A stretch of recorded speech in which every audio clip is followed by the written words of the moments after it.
Zara, what is this that I am hearing about you and Jake getting a divorce? Auntie, everything happened so fast. It all started with the blackmail.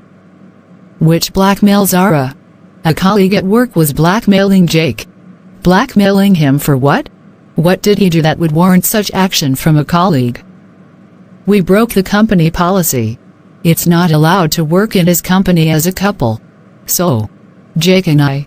You fooled the company. Not like we fooled the company, Auntie. We were just desperate. Ken needed the money for his surgery and Jake's company needed someone in my qualification to work for them. We had to do something. I began to suspect that Jake was having something with the lady that was blackmailing him. He even slept in the same room with her when they went for a business trip. Is it the same lady that Jake talked about when he complained about your attitude towards him? Oh, so Jake still has the mind to complain. Zara, continue.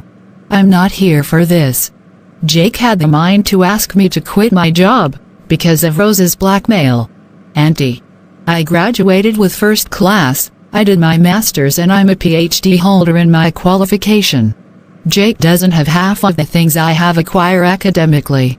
So what would give him the audacity to tell me, a PhD holder, to quit my job because of his mistress? Zara. Auntie, I'm so pissed right now. Jake was expecting me to quit while he continued. He was expecting me to throw my life away because of his carelessness. Zara, you see, this thing called marriage is not for everyone. It is not a must that you must marry. What are you saying, Auntie? Zara, I wanted to correct one thing here. You said Jake was expecting you to throw away your life, right? Yes, Auntie. And to crown it all, he left when I needed him the most. We lost our baby, for crying out loud. Yes, Zara, he will leave because you have become too big for him.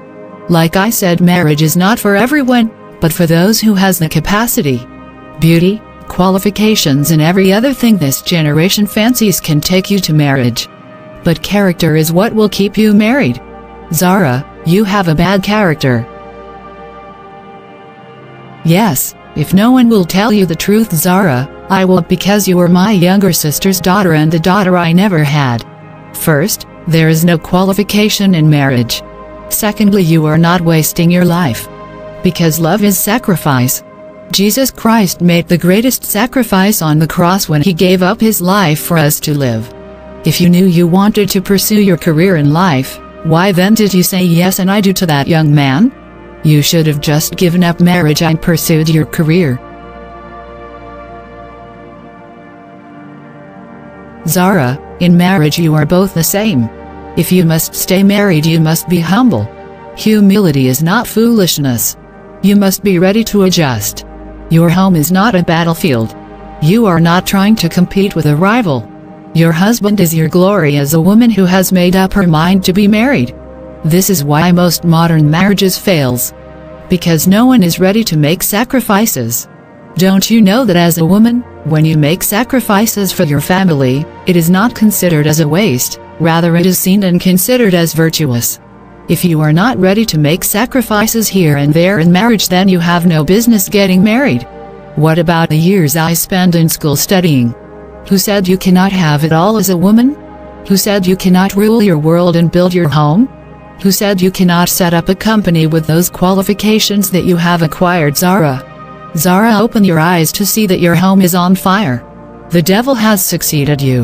Let me ask you, Zara, when was the last time you committed your home into the hands of God? When was the last time you had an intercessory prayer session for your husband?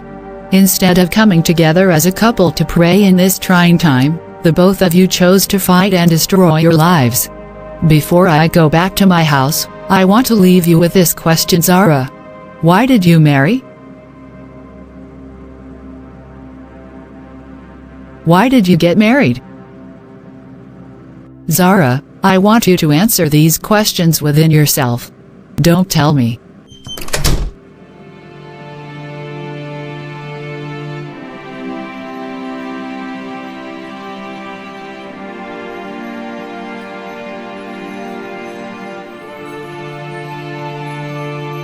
Zara, open your eyes to see that your home is on fire. The devil has succeeded you. Let me ask you, Zara, When was the last time you committed your home into the hands of God? When was the last time you had an intercessory prayer session for your husband? Instead of coming together as a couple to pray in this trying time, the both of you chose to fight and destroy your lives. Before I go back to my house, I want to leave you with this question, Zara. Why did you marry? Why did you get married? Zara, I want you to answer these questions within yourself. Don't tell me.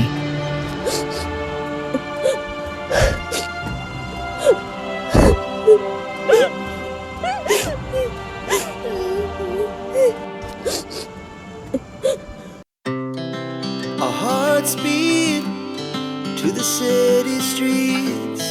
We began to feel the fire. We rise like tall buildings as the chemicals, they take us higher.